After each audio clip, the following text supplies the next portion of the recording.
J'ai une voix cassée. On va danser pour le Seigneur. On va danser pour Jésus.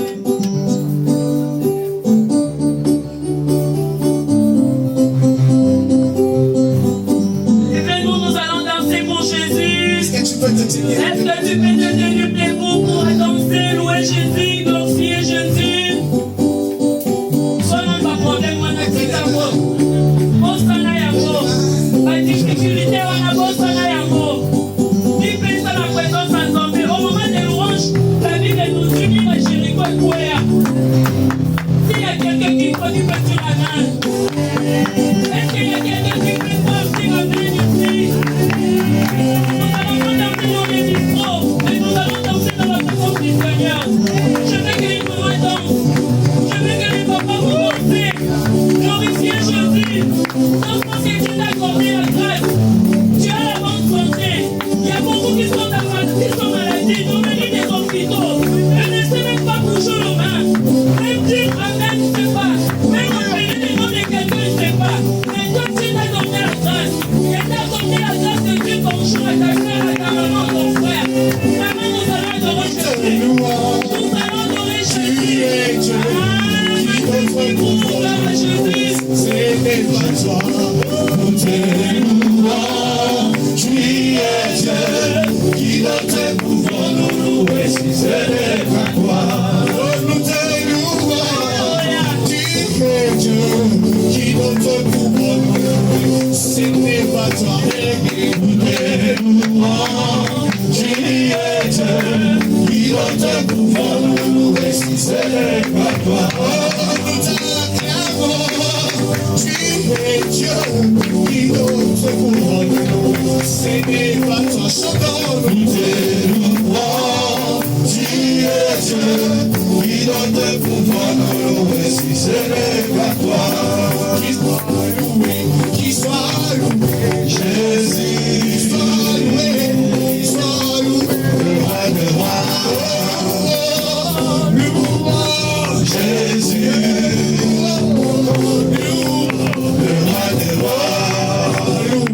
Qui soit loué, Jésus, qui soit loué, le roi de roi, Jésus, louons le roi de roi. Solaya, Razami Bukalo, Solaya,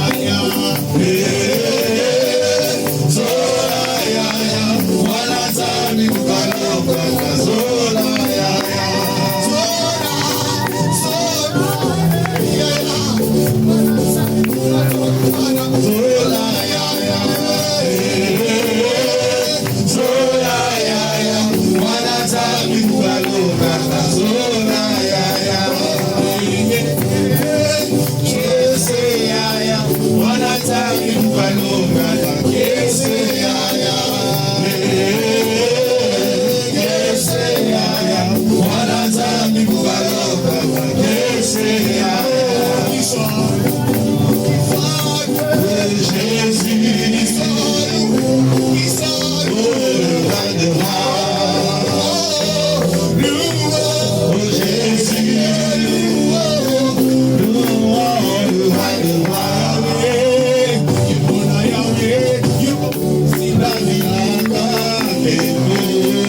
Dispose ton cœur, bien-aimé dans le Seigneur. La grâce et la faveur de l'Éternel est avec nous encore cet après-midi.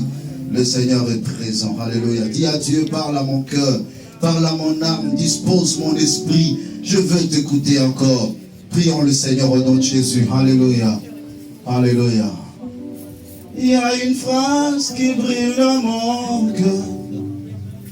Mon cœur aimerait te dire qu'il t'aime, car tu es le plus beau parmi 10 000 âmes. Sans toi ma vie ne représente rien. Je suis le fruit de tes entrailles. De la poussière tu m'as tiré. Il n'y a pas d'autre. Il y a une phrase qui brille dans mon cœur. Mon cœur aimerait te dire qu'il t'aime, car tu es le plus beau parmi 10 000 hommes. Sans toi ma vie ne représente rien. Je suis le fruit de tes entrailles. De la poussière tu m'as tiré. Il y a point d'autre. Je laisse parler mon cœur devant ton trône de grâce. Car mon cœur brille d'amour pour toi. Alléluia. Tu as quitté le ciel, tu as goûté à la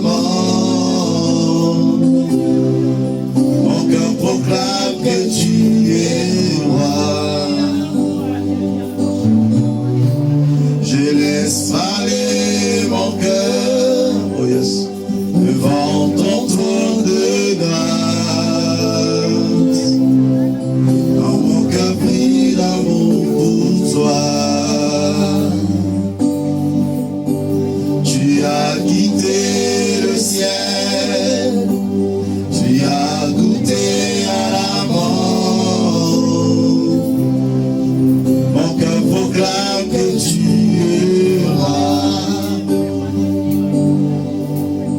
Je laisse parler mon cœur. Je laisse parler mon cœur. Je laisse parler mon cœur. Oh, oh. Je laisse parler mon cœur devant ton trône de grâce. Dans mon cœur brille d'amour pour toi. Tu as quitté le ciel. Tu as quitté le ciel. Tu as goûté à la mort. Proclame que tu es roi. Proclame qu'il est roi. Dis à Dieu, tu es le roi de mon cœur. Tu es le maître de ma vie. Le soutien de mon âme, c'est toi, Seigneur Jésus.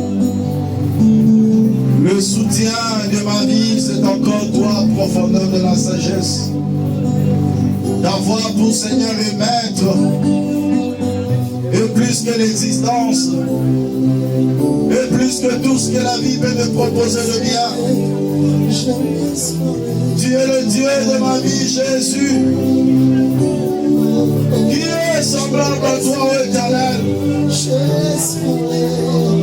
Qui est comparable à toi, Jésus?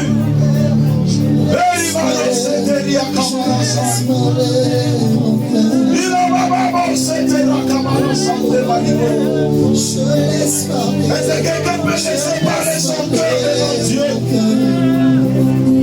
Ce jour, c'est un jour de l'adoration. Que ton cœur parle au Créateur. Alléluia. Je laisse parler mon cœur. Je laisse parler mon cœur. Je laisse parler mon cœur.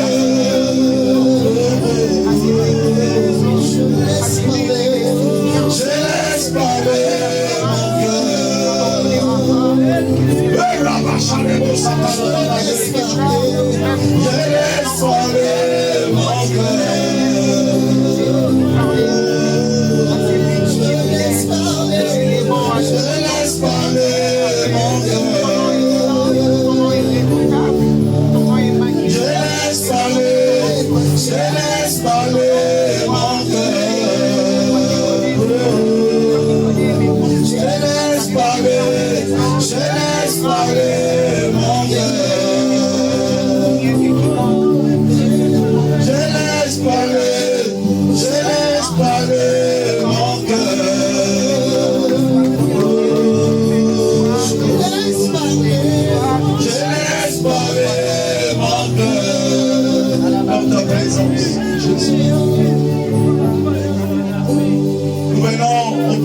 Seigneur, reconnaissant que tu es Dieu, reconnaissant que tu es Maître, reconnaissant que tu es Seigneur, alléluia. Oh Jésus, qui est comme toi, Seigneur? Qui est comparable à toi? Il y a des moments pareils où pendant que tu entres en profondeur, la gloire de Dieu descend sur toi. Il y a des moments pareils, pendant que tu adores Dieu, tu es rempli de sa puissance.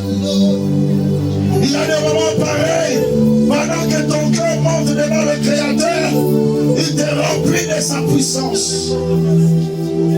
Alléluia. Alléluia. Oh Jésus. Oh Jésus. Laisse-toi emporter, bien-aimé. Ne te retiens pas. Laisse-toi emporter. Par l'Esprit de Dieu, laisse-toi emporter. Abrasate rekalabasate. Ekalasuma de kalebrosete ya baba baba baba.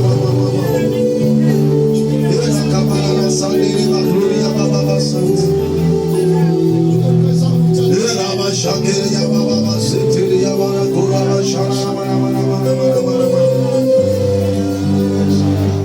J'ai les mes yeux.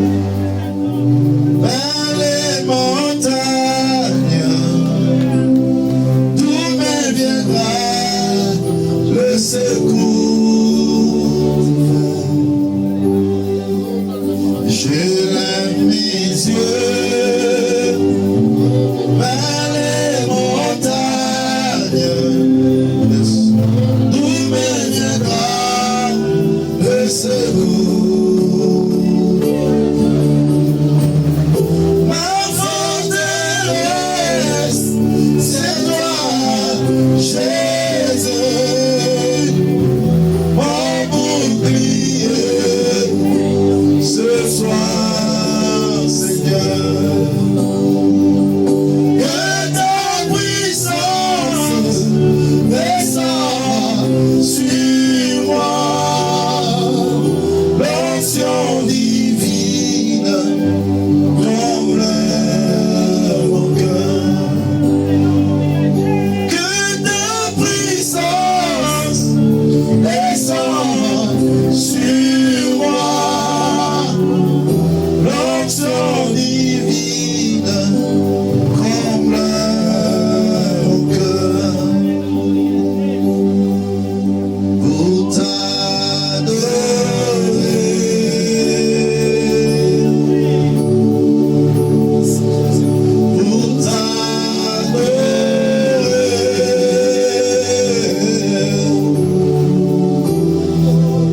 pour t'adorer, Seigneur Jésus, me voici pour toi. Oh Jésus, pour t'adorer, oh Jésus, pour t'adorer, me voici devant toi. Pour t'adorer, Seigneur Jésus, me voici pour toi. J'élève ma voix vers toi qui sièges dans le Très-Haut, reconnaissant ta grandeur et ta toute-puissance. Que ce moment soit béni pour ta gloire. Au nom de Jésus, Amen. Nous acclamons très fort pour la gloire du Seigneur. On vérifie que tu es en train d'acclamer Jésus-Christ. Est-ce qu'on peut acclamer le roi des gloires? Est-ce qu'on peut acclamer celui qui vit pour toujours? Est-ce que le saint, comment on acclame le roi? Est-ce que quelqu'un peut me montrer comment on acclame le roi? Celui que nous acclamons, il est le Tout-Puissant. Celui que nous acclamons, il est le Seigneur des Seigneurs. Celui que nous acclamons, il est le même hier, aujourd'hui et pour l'éternité. Et il n'a pas changé. Gloire au Seigneur. Saluons-nous les uns les autres. Déclare une parole de bénédiction pour ton frère et ta soeur. Que Dieu bénisse abondamment. Gloire au Seigneur. Dieu nous a accordé encore le souffle de vie. Nous lui sommes reconnaissants. Amen. Nous bénissons le Seigneur car l'arrivée de l'homme de Dieu, c'est une grande bénédiction pour nous. Le pasteur Amadou Kamagaté, merci papa pour votre présence.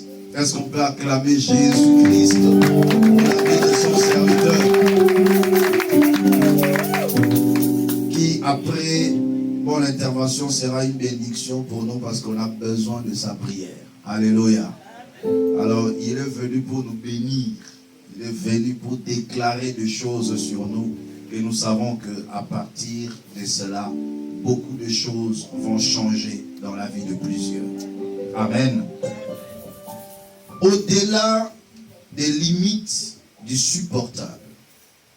Tel est le sujet que nous sommes en train de partager depuis le dimanche passé par la grâce du Seigneur. Nous avons commencé, parce que je vais faire un petit rappel pendant 10 minutes et je continue. Nous avons commencé d'abord à définir la limite du supportable. La limite du supportable, c'est une étape que peut atteindre une personne où elle ne peut plus supporter quelque chose. Où elle ne peut plus supporter une situation, une circonstance, une humiliation, une moquerie. C'est un moment où l'homme se dit, je suis arrivé au bout. Bien aimé, chacun de nous a des préférences. Chacun de nous a un style de vie. Le goût et les couleurs ne se discutent pas.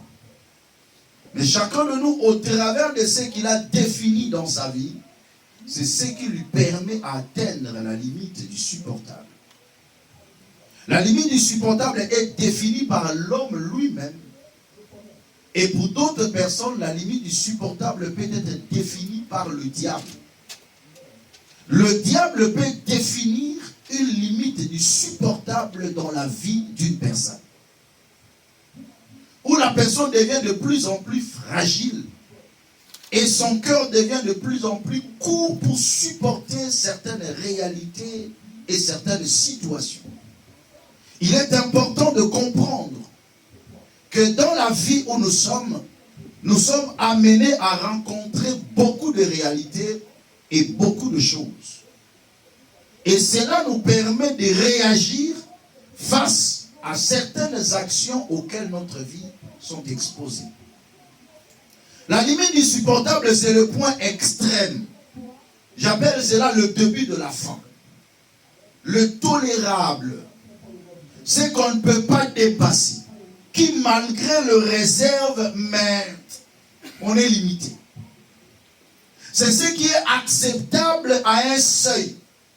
Chacun de nous ici, on a tendance à dire, je peux supporter ça, mais pas ça. Et quand tu te mets cette limite, tu te dis, moi, la personne peut me faire ça, mais s'il arrive à me faire ça, en tout cas, il faut que je réagisse. Ça, c'est ce qu'on appelle la limite du supportable. Et chacun de nous ici a une limite du supportable. Mais l'objectif de l'enseignement, c'est quoi? C'est d'aller au-delà de la limite du supportable. Même si je suis arrivé au bout, mon cœur s'arrête, prêt à réagir, mais l'Esprit de Dieu en moi me pousse à aller au-delà de cette limite du supportable.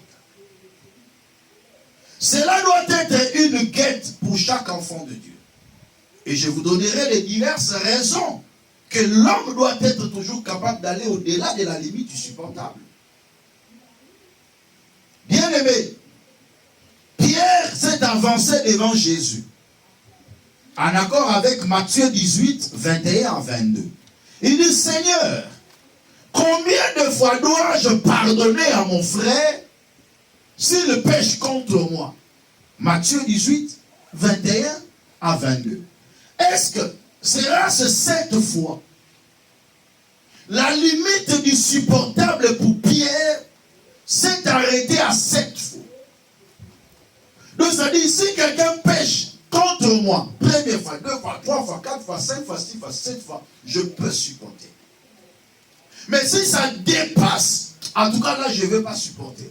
Voilà pourquoi il pose cette question.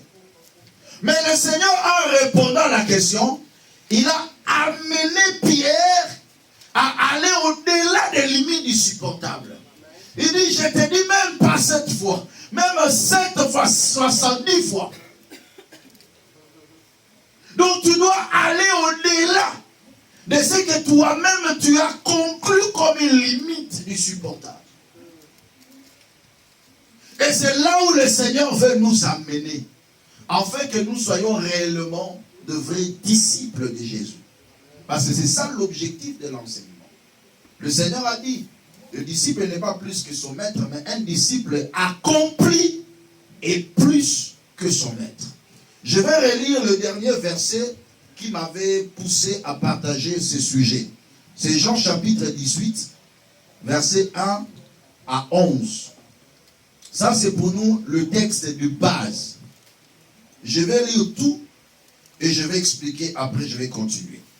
Jean chapitre 18, verset 1 à 11. Lorsqu'il y dit ces choses, Jésus alla avec ses disciples de l'autre côté du torrent de Cédron, où se trouvait un jardin dans lequel il entra, lui et ses disciples.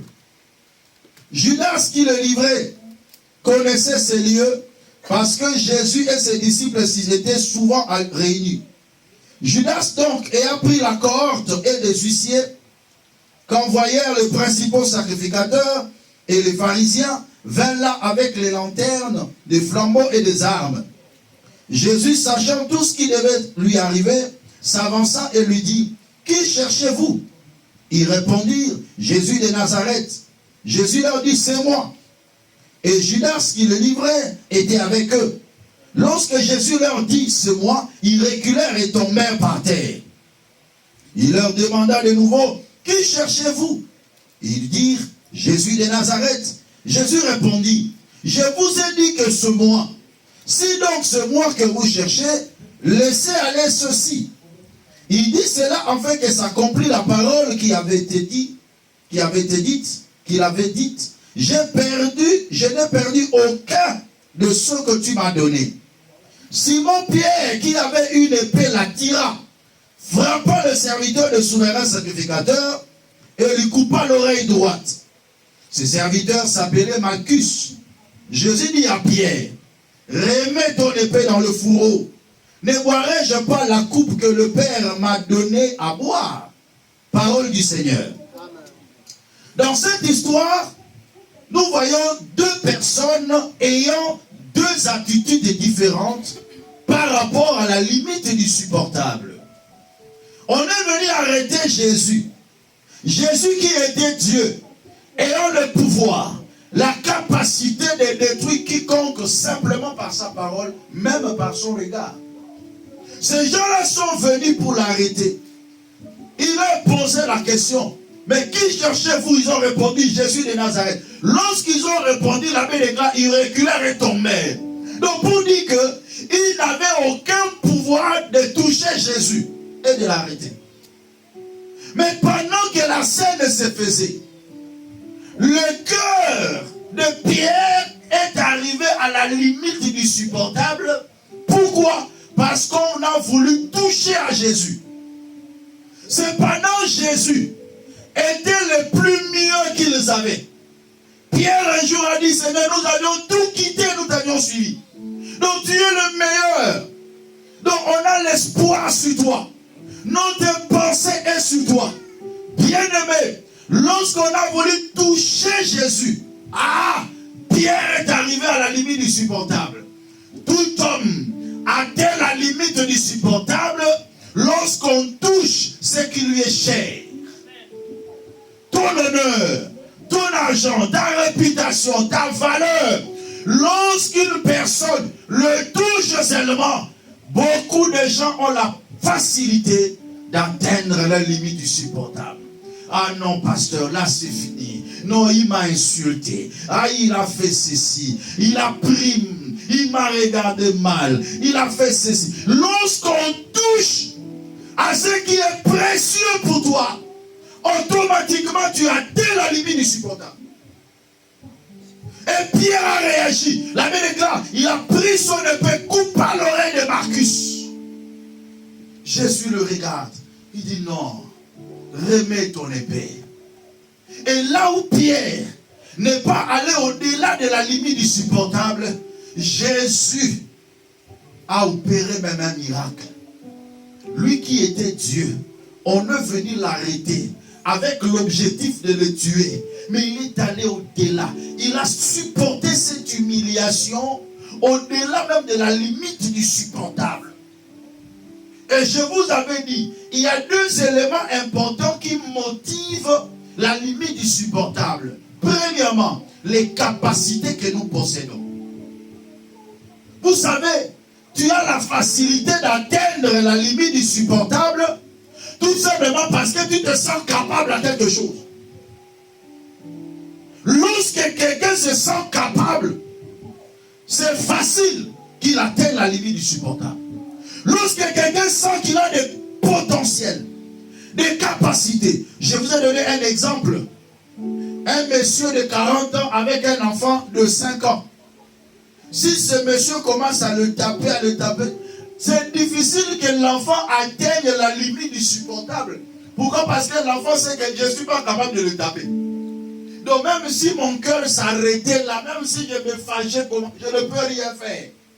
Donc une personne qui se sent incapable par rapport à la réaction peut facilement aller au-delà des limites du supportable. Mais pourquoi à tout moment tu arrives à la limite du supportable? Parce que tu te sens capable. Jésus se sentait capable. Mais il est allé au-delà des limites du supportable. Ces gens-là ne pouvaient même pas poser la main sur lui. Mais tellement qu'il avait un objectif, le salut de l'humanité. Quel est l'objectif que toi tu poursuis pour que tu sois capable d'aller au-delà des limites du supportable? Est-ce que quelqu'un est en train de me comprendre? Très important. Deuxième élément, c'est l'orgueil. À cause de notre propre orgueil, il nous arrive, bien aimés dans le Seigneur, d'être à tout moment dans la limite du supportable. Tellement que tu es orgueilleux. Le moi intérieur, tu n'es pas brisé. Moi, on ne peut pas me faire ceci. Moi, on ne peut pas me dire cela. Moi, on ne peut pas. Moi. Le moi intérieur t'empêche d'aller au-delà des limites du supportable. Alors, qu'est-ce qui se fait? Tu réagis sur tout ce qui bouge. Tu as des réactions à tout vent. Alléluia. Conséquence. Vous savez que quand quelqu'un est riche, orgueilleux, à tout moment, il va atteindre la limite du supportable.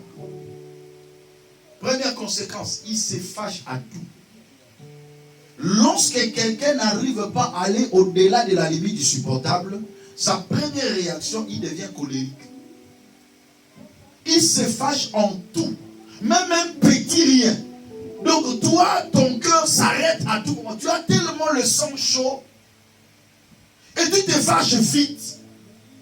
Pourquoi? Parce que tu t'es posé tellement de limites de supportables qui sont tellement moindres que tu ne peux pas aller au-delà. Alors qu'est-ce qui va se passer? Tu deviens tellement nerveux. Combien de gens aujourd'hui deviennent de plus en plus nerveuses dans leur vie? Combien de personnes aujourd'hui réagissent même à un petit... Tu te poses la question, mais il s'est fâché. Pourquoi? À cause de son cœur qui n'est pas prêt pour aller au-delà des limites du supportable. Premièrement, la colère. La limite du supportable pousse l'homme toujours à la colère. Et la colère n'a fait du bien à personne. À cause de la colère, les gens se divisent. À cause de la colère, les gens s'entretuent. À cause de la colère, les gens se séparent. À cause de la colère, une personne qui est dans la colère, comme je l'avais dit, c'est comme un drogué. C'est comme une personne ivre. Il pose des actes qu'il ne calcule même pas. Il sera surpris après. Il a déjà posé certains actes. Et il regrette après. Celui qui est ivre, lorsqu'il pose des actions, il ne sait pas ce qu'il fait. De la même manière, celui qui est dans la colère. Dans la colère, tu peux dire des choses qui peuvent détruire la vie des gens. Dans la colère, tu peux maudire sans te rendre compte. Et la limite insupportable te poussera toujours dans la colère. Deuxième élément, lorsque quelqu'un atteint souvent la limite du supportable, il perd le goût du pardon. C'est difficile de voir une personne pardonner lorsqu'à tout moment, il est toujours limité, qui ne supporte pas certaines choses. Tu ne sauras pas pardonner aux autres. Et alors, tu entres dans l'incapacité de préserver ton âme de la haine. Ceux qui souvent sont dans la limite du supportable deviennent de plus en plus haineux. Ils peuvent développer facilement la haine vis-à-vis d'autres personnes. Pourquoi tu arrives à haïr une autre personne? C'est tout simplement parce que tu ne supportes pas des choses. Non, moi je ne supporte pas ce qu'il fait. Alors, conséquence, tu fais quoi? Tu commences à l'haïr. On va acclamer pour Jésus. Non, vérifie que tu es en train d'acclamer pour le Seigneur. Incapacité de conserver la paix. Tu ne peux pas conserver la paix parce que toi, à tout moment, ton cœur est toujours en haut. Tu as tellement le sang chaud. Alors là où tu es, il n'y aura que de troubles. La Bible déclare, le fruit de la justice est semé dans la paix par les artisans de la paix. Une personne qui est incapable d'aller au-delà des limites insupportables ne peut pas être un artisan de paix. Un artisan de personne qui est capable d'aller au-delà des limites du supportable. Voilà pourquoi la Bible déclare, recherchez la paix avec tous. Quand on dit rechercher, c'est différent de chercher. Alléluia. Rechercher veut dire appliquer les efforts pour trouver. C'est ça rechercher. Rechercher la paix, c'est que Dieu veut que tu réalises et que tu comprennes. Ce n'est pas facile de trouver la paix. Il faut aller au-delà des limites du supportable. Alors il te faut le brisement. Beaucoup de chrétiens ne sont pas brisés. Beaucoup de chrétiens sont hautains. Dieu résiste aux orgueilleux, mais il fait grâce aux humbles.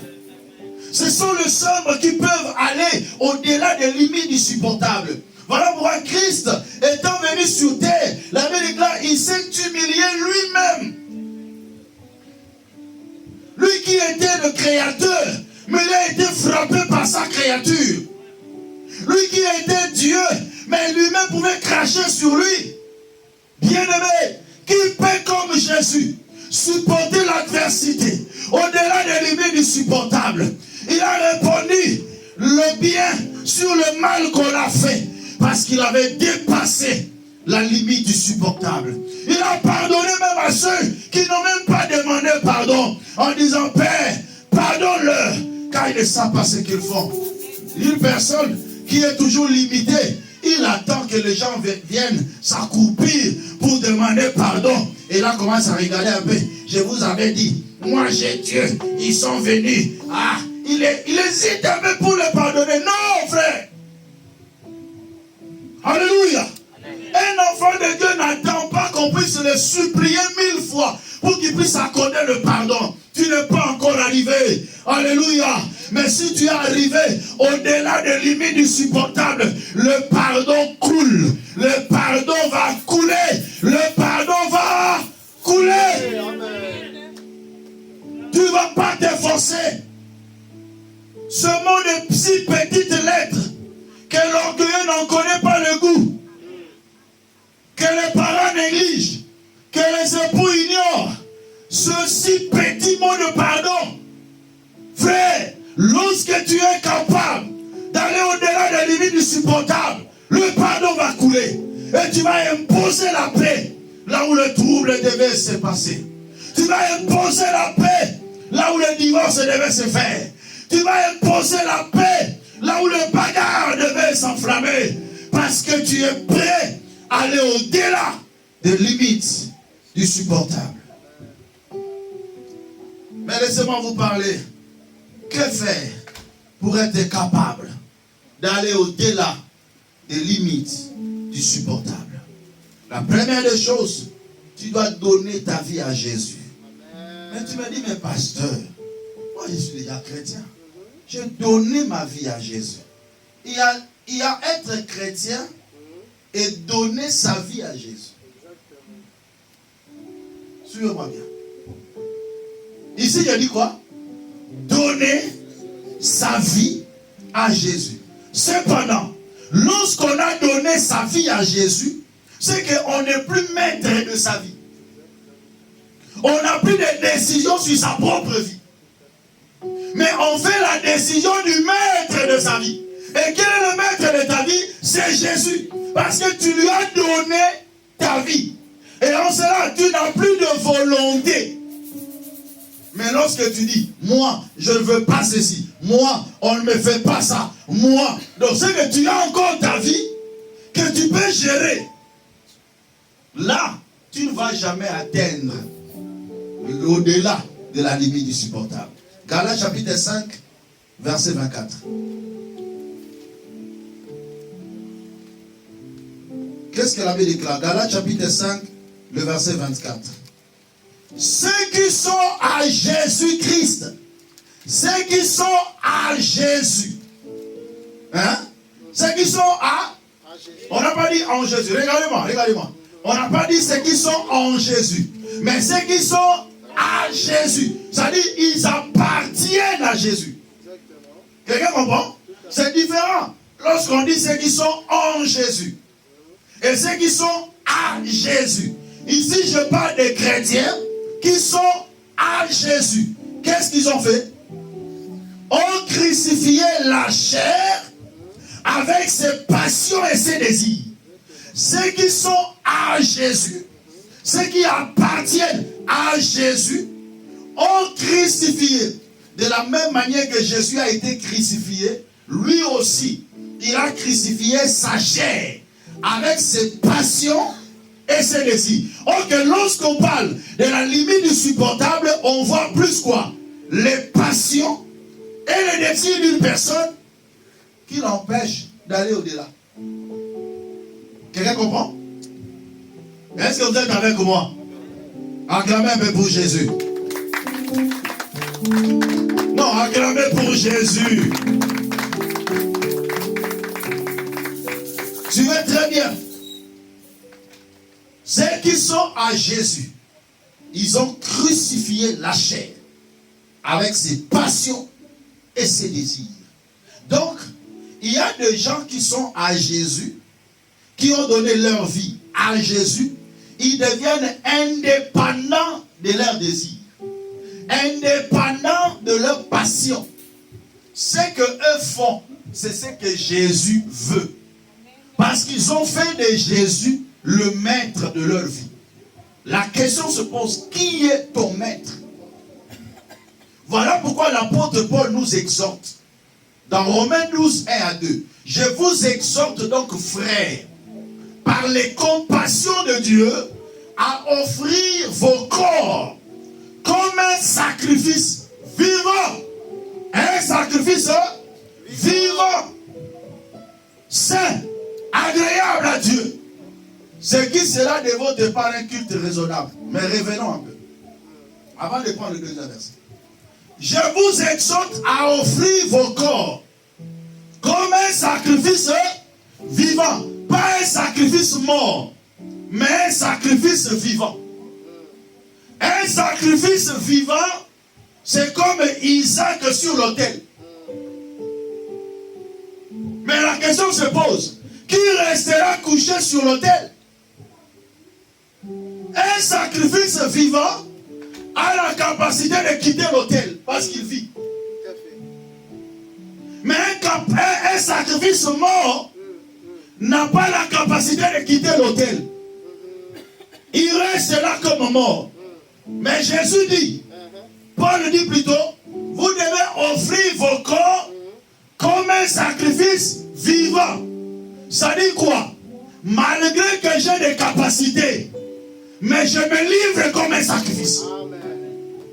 Je peux réagir ici. Ah ouais, je peux le taper ici. Ça va barder.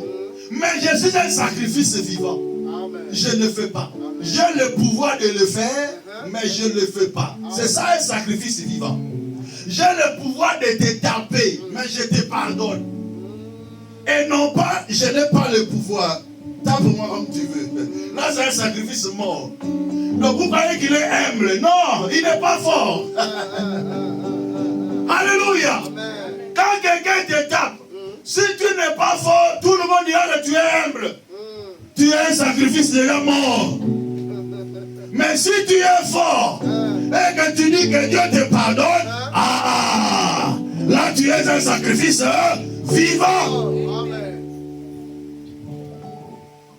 J'ai l'argent. Je suis un beau gars. Une femme passe, je dis, je ne le regarde pas. Là, je suis un sacrifice vivant. Mais je n'ai rien. Je ne suis même pas beau gars. Une femme passe. Je refuse le problème. Là, tu es un sacrifice mort. Pourquoi? Parce que tu n'as pas les moyens. C'est ça. On reconnaît un sacrifice vivant lorsque tu as des moyens de faire quelque chose. Mais au nom de Dieu, parce que tu as sacrifié ton corps, parce que ta vie appartient à Jésus, tu ne le fais pas. Amen. Je pose la question. Quelle est la motivation de ta sainteté?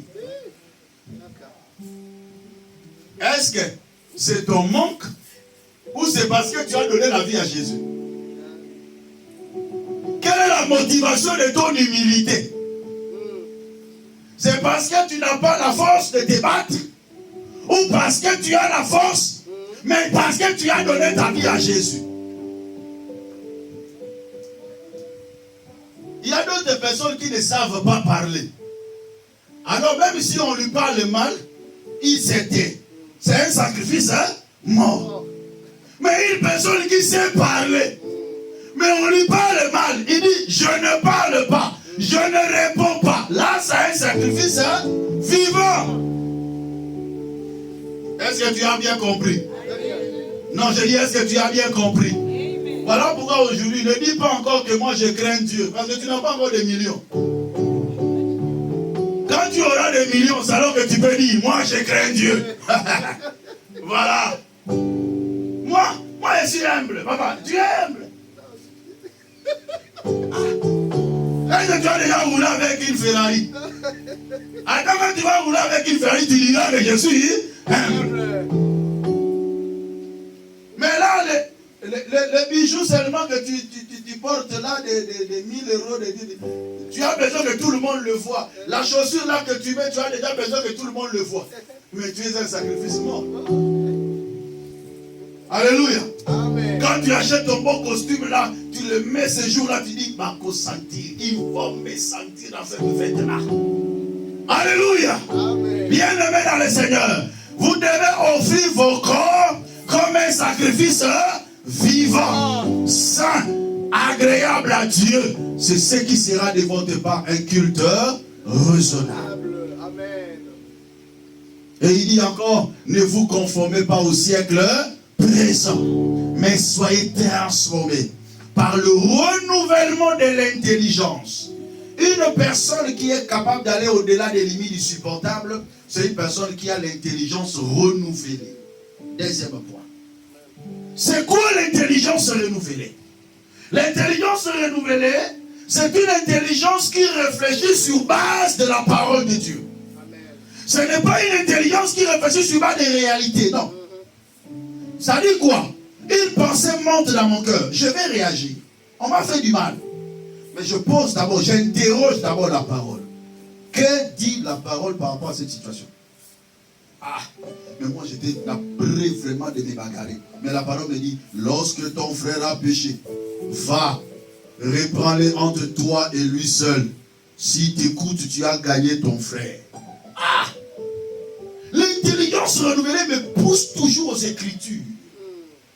L'intelligence renouvelée me pousse toujours, avant de réagir, je vérifie, je concilie l'acte avec la parole de Dieu qui est la volonté parfaite de Dieu. Ma volonté veut que je fasse ceci, mais Dieu veut que je fasse ceci. Qu'est-ce que je fais? Ceux qui ont donné leur vie à Jésus ont l'intelligence renouvelée. Comment un jeune homme rendra pur son sentier? C'est en marchant d'après la parole de Dieu. Troisième point, il faut bannir la mentalité du perfectionniste. Lorsque tu veux être capable d'aller au-delà des limites du supportable, tu ne dois pas avoir en toi la mentalité du perfectionniste. Ça dit quoi? Tu veux que tout ce qui se passe tout autour de toi soit parfait. Tu veux que tout ce dont tu es en train de courtoyer soit parfait. Tu ne le verras jamais. Ta maison, commençons d'abord par ta femme, ton mari, tes enfants, ton entourage. Tu ne verras jamais une personne parfaite. Dans l'église, tu ne verras jamais une personne parfaite. Jamais. Bannis la mentalité du perfectionniste. Et qu'est-ce qui se passe? Dans ta tête, tu te dis déjà, non, il faut que Pasteur Kamagaté soit comme ça. Par rapport à tes situations, il faut qu'il réagisse comme ça. C'est ça des gens qui ont la mentalité du perfectionniste. Tu veux imposer les actions dans la vie d'une personne.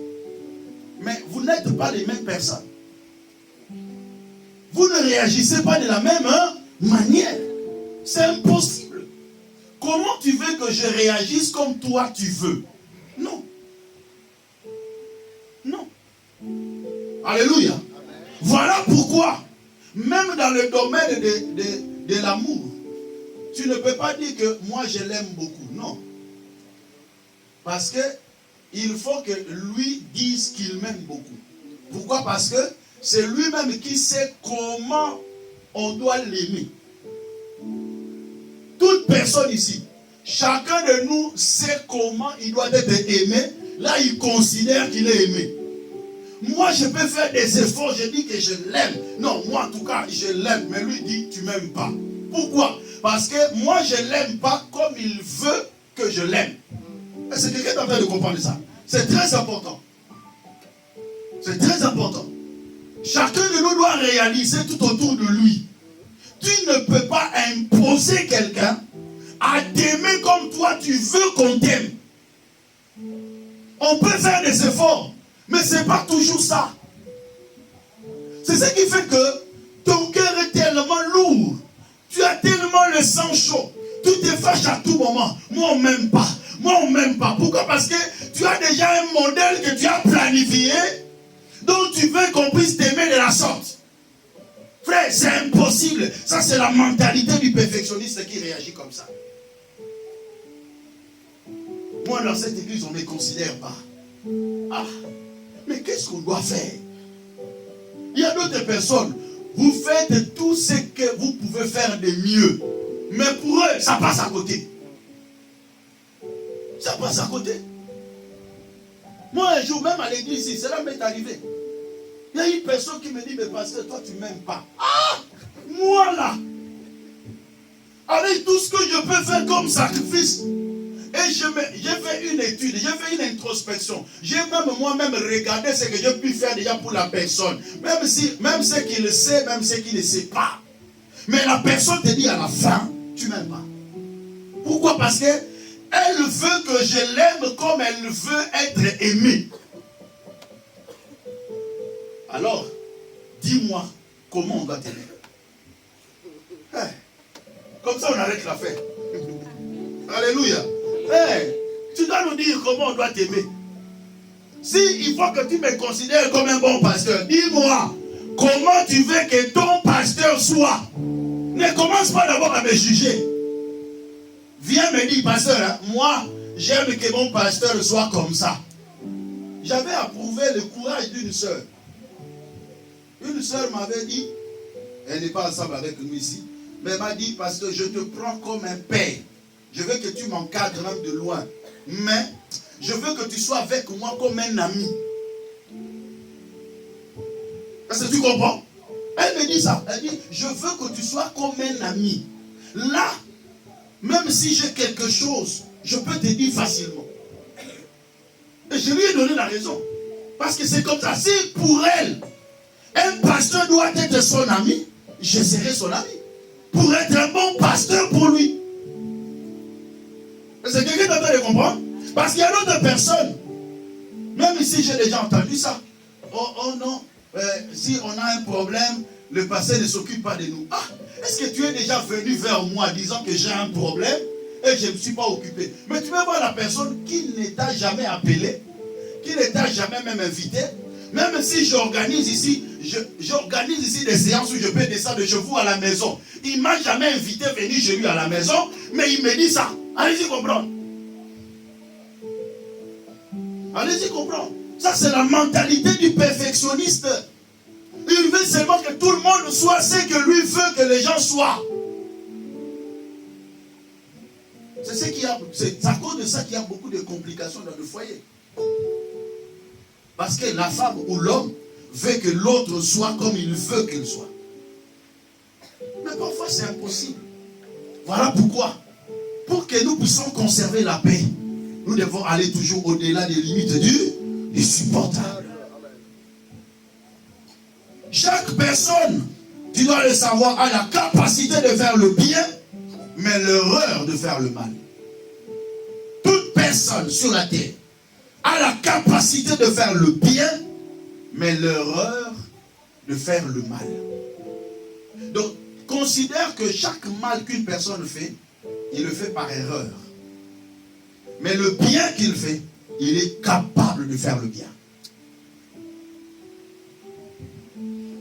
Voilà pourquoi tu dois toujours surmonter. Luc chapitre 6, verset 42. Luc chapitre 6, le verset 42. La Bible déclare ce qui suit. Ou comment veux-tu dire à ton frère, laisse-moi ôter la paille qui est dans ton œil, toi qui ne vois pas la poutre qui est dans le tien. Hypocrite, ôte premièrement la poutre de ton œil, alors tu verras comment ôter la paille qui est dans l'œil de ton frère. Voilà. Les perfectionnistes, ils ne voient que ce qui est dans l'œil de l'autre.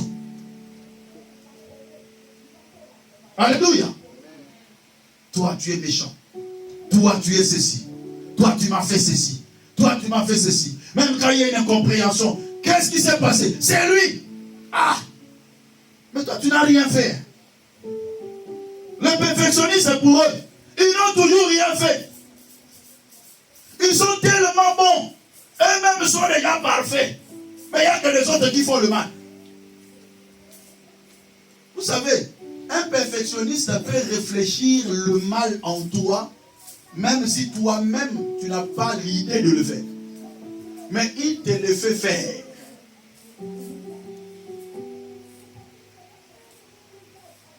Pasteur, la manière dont il m'a regardé, il ne m'aime pas. Regarde comment il me regarde. Ah! Parfois, quelqu'un fait comme ça, il y avait quelque chose dans son œil. Mais toi, déjà, le fait de voir ça, un problème. Tu n'as pas vu comment il me regardait? Ah! Je vous avais dit ici, dans la vie, pour être capable d'éviter certaines choses, il ne faut pas marcher dans le préjugé. Un perfectionniste a toujours des préjugés. Il pense toujours le mal. Il réfléchit, il conçoit le mal. Même si ce n'est pas comme ça dans la vie d'une personne. Un perfectionniste peut entrer dans ta pensée et faire sortir ce qui n'est pas. Il est sûr que c'est ça. Il est sûr. Non, tu voulais dire ça.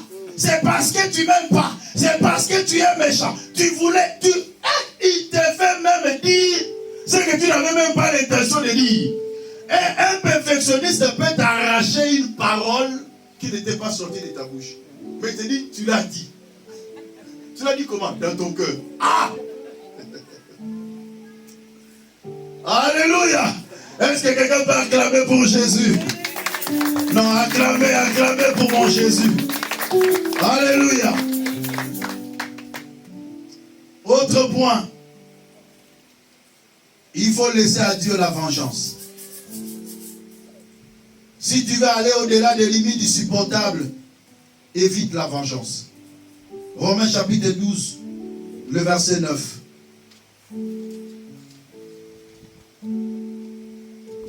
Verset 19, excusez-moi. Romains 12, le verset 19. Ne vous vengez point vous-même, bien-aimés, mais laissez agir la colère, car il est écrit, à moi la vengeance et à moi la rétribution, dit le Seigneur. Amen. J'aime lorsqu'il dit, laissez agir la colère. Ça dit, lorsque la colère vient, la colère est naturelle dans l'homme. Ça fait partie de l'humanité. Tout le monde se met en colère. Même le plus saint du monde se met en colère. C'est normal. Mais le problème, ce n'est pas de se mettre en colère, mais la façon dont tu dois réagir face à la colère. C'est ce qui est plus important. Tout le monde peut se mettre en colère, mais ceux qui sont capables d'aller au-delà des limites du supportable réagissent mieux lorsqu'ils sont en colère.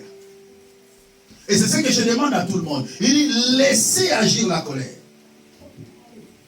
Car il est écrit, à moi la vengeance, à moi la rétribution.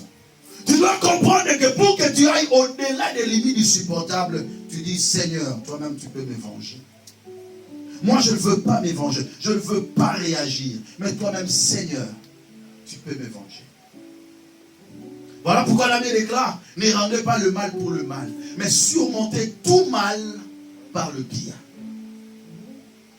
Quand quelqu'un te fait du mal, ne sois pas pressé de réagir. L'humain marche toujours par le don pour don, œil pour œil. Mais un chrétien, surmonte le mal par le bien. Comme Jésus, il a répandu le calme devant la torture. Aucun cœur n'était crié pour supporter cela. Il a répandu le bien par le mal qu'il a été causé. On a fait du mal, mais lui il répond par le bien. Il sauve même la personne qui les crucifie. Ah! Il pardonne même ceux qui le font du mal.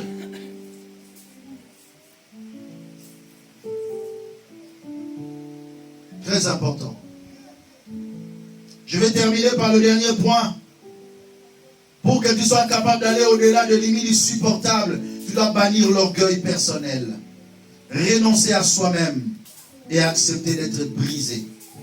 Marc chapitre 8, versets 34 à 38.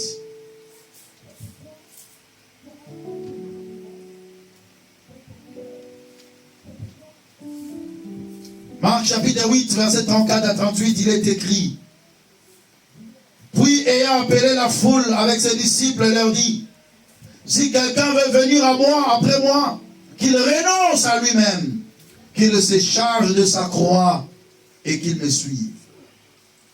Celui qui voudra sauver sa vie la perdra. Mais celui qui perdra sa vie à cause de moi et de la bonne nouvelle, la sauvera. Comment on dit que celui qui voudra sauver sa vie? Il y a des gens qui veulent sauver leur peau, sauver leur réputation, sauver leur honneur. Alors ils réagissent mal lorsqu'on veut les humilier. Et que sert-il à un homme de gagner le monde s'il perd son âme? Que donnerait un homme en échange de son âme? Il est temps de réaliser, de comprendre que celui qui accepte de perdre sa vie, il la sauve davantage. Devant le monde, on peut paraître idiot, on peut nous traiter de tout le monde possible. Mais devant Dieu, nous restons tête haute et nous le sommes agréables. Qu'est-ce qui est plus important?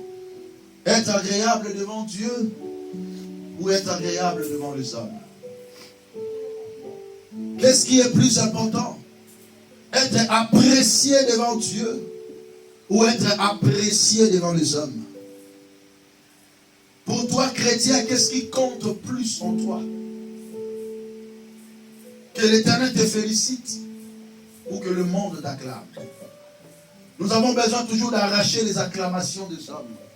Les hommes diront: ah non, tu as bien réagi. Ah, il a fait ceci, tu as bien fait de faire ça. Mais est-ce que Dieu a apprécié? Est-ce que l'Éternel a approuvé? La Bible déclare: lorsque l'Éternel approuve les voies d'un homme, il dispose tout favorablement à son égard. Je prie l'Éternel Dieu qu'il approuve tes voies.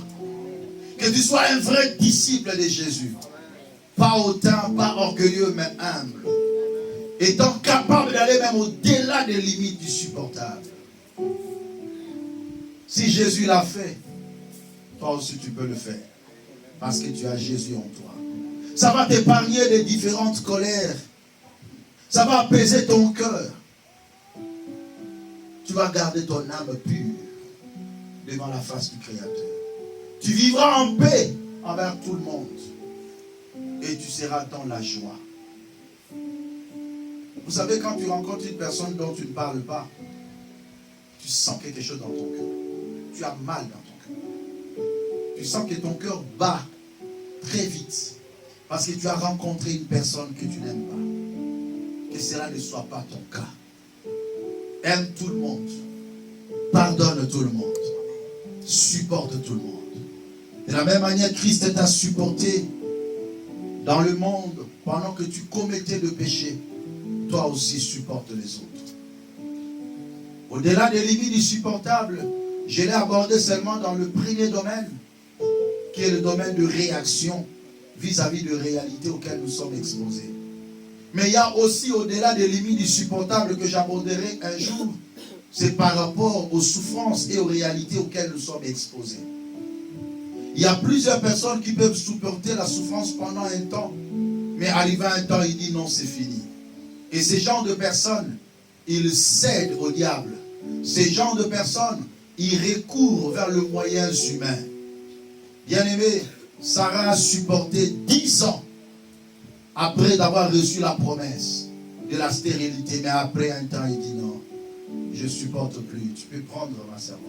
Je crois toujours à la promesse de Dieu, mais c'est un peu dur pour moi là. Le temps qui coule, tu peux prendre ma servante. Elle recourt à le moyen humain.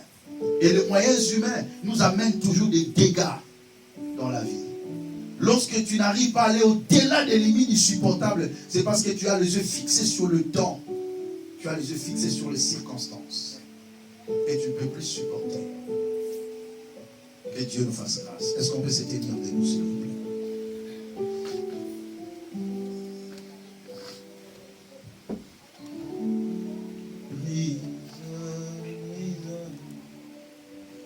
Brise la force de moi qui combat mon amour et t'empêche de vrai en moi.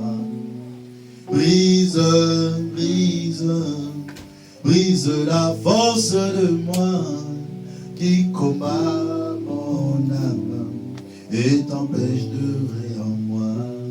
Brise, brise, brise la force de moi qui combat mon âme et t'empêche de vrai en moi. Brise, brise, brise, oh brise, brise, brise, l'ennemi de mon âme est l'orgueil. Brise, l'ennemi de mon âme péché. Brise, brise, oh brise, brise-moi.